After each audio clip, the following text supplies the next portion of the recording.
আসসালামু আলাইকুম প্রিয় ভিউয়ার্স, অলিফিন্সের পক্ষ থেকে সবাইকে জানাচ্ছি আন্তরিক শুভেচ্ছা ও অভিনন্দন। আজকে আমরা আলোচনা করব হ্যান্ড ট্রলি নিয়ে। সঙ্গে আছি আমি সোহানুর রহমান। তো দেরি না করে চলুন শুরু করা যাক। আমাদের দেশে কারখানা হোক কিংবা ফ্যাক্টরি, ভারী মালামাল বহনের জন্য সকল প্রতিষ্ঠানই বিভিন্ন ধরনের ফর্কলিফট ব্যবহার করে থাকে। চলুন প্রথমে জেনে নেই ফর্কলিফট কোথায় এবং কেন ব্যবহার করা হয়ে থাকে। শিল্পাঞ্চলে ফর্কলিফট ট্রাকের ব্যবহার দিন দিন বাড়ছে। এটি কেবল শিল্প উদ্দেশ্যেই নয়, এটি বিভিন্ন জায়গায় যেমন শিল্প, বিমানবন্দর, আমদানি রপ্তানি বন্দর, বড় বড় দোকান ইত্যাদির জন্য ব্যবহার হয়ে আসছে। এটি মূলত পণ্য বা কোনো ভারী জিনিস এক জায়গা থেকে অন্য জায়গায় মালামাল পরিবহনের সুবিধার্থে ব্যবহার করা হয়ে থাকে। কিছু দেশে একে lift truck, loader truck, jitney, forklift ট্রাকও বলা হয়। বাংলাদেশে ফর্কলিফটসের ব্যবহার উল্লেখযোগ্যভাবে বৃদ্ধি পাচ্ছে। আপনি খুব কমই একটি শিল্প সংস্থা দেখতে পারবেন যেখানে কোনো ফর্কলিফট ব্যবহার করে না। তবে আমরা এর উপকারিতা, এটি কোথায় পাবেন এবং প্রয়োজনীয় তথ্য নিয়ে আলোচনা করব আজকের এই ভিডিওটিতে। এখন আমরা জানব ফর্কলিফট এর প্রকারভেদ সম্পর্কে। বিভিন্ন ধরনের মালামাল বহনের উপর ভিত্তি করে আমাদের দেশে বিভিন্ন ধরনের ফর্কলিফট পাওয়া যায়, যেমন counter levels forklift, reach forklift, প্যাটেল jack, order picker, rough terrain forklift, side loader forklift, telescopic forklift, walkie stacker. এই ফর্কলিফটগুলো মালামালের ওজন ও আকারের ওপর ভিত্তি করে ব্যবহার করা হয়ে থাকে। ছোট ও মাঝারি ওজনের মালামাল বহনের জন্য বেশিরভাগ ফ্যাক্টরিতেই হ্যান্ড ট্রলি ফর্কলিফট সর্বাধিক ব্যবহার হয়ে থাকে। আর এই হ্যান্ড ট্রলি ফর্কলিফট কীভাবে ব্যবহার করবেন এবং কোথায় পাবেন, আজকের এই ভিডিওতে আমরা সেটা জানব। এটি পাম ট্রাক হিসেবেও পরিচিত। এটি আকারে ছোট হওয়ায় এটাতে তেমন ভারী মালামাল লোড করা যায় না।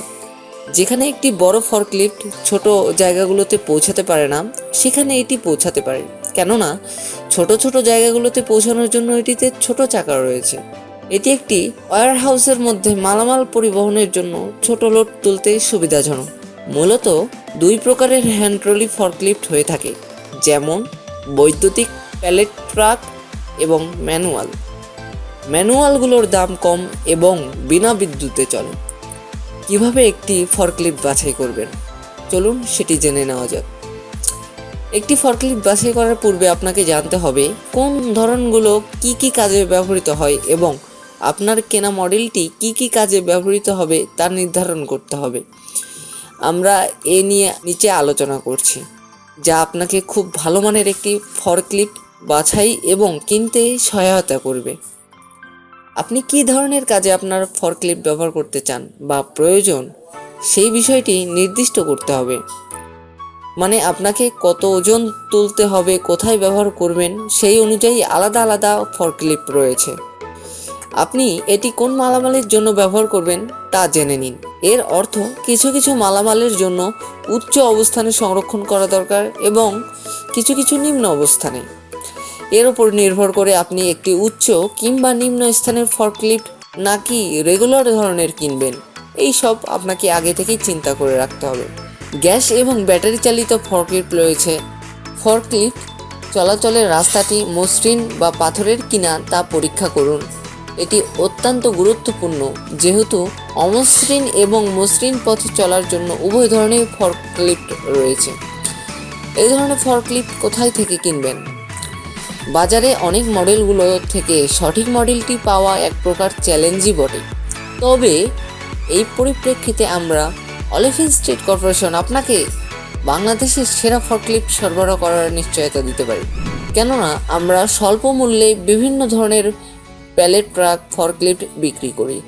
আপনার কী ধরনের ফর্কলিফট প্রয়োজন তা আমাদেরকে কমেন্ট করে জানান। আমরা আপনাদেরকে সঠিক পরামর্শ পেতে এবং 100% জেনুইন প্রোডাক্ট পেতে সহায়তা করতে পারি। সো এই ছিল আমাদের ফর্কলিফট সম্পর্কে যাবতীয় তথ্য।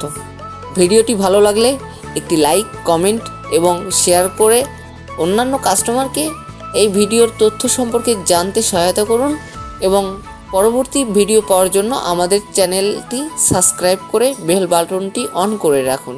পরবর্তী ভিডিও দেখার আমন্ত্রণ জানিয়ে এখানেই শেষ করছি। আল্লাহ হাফেজ।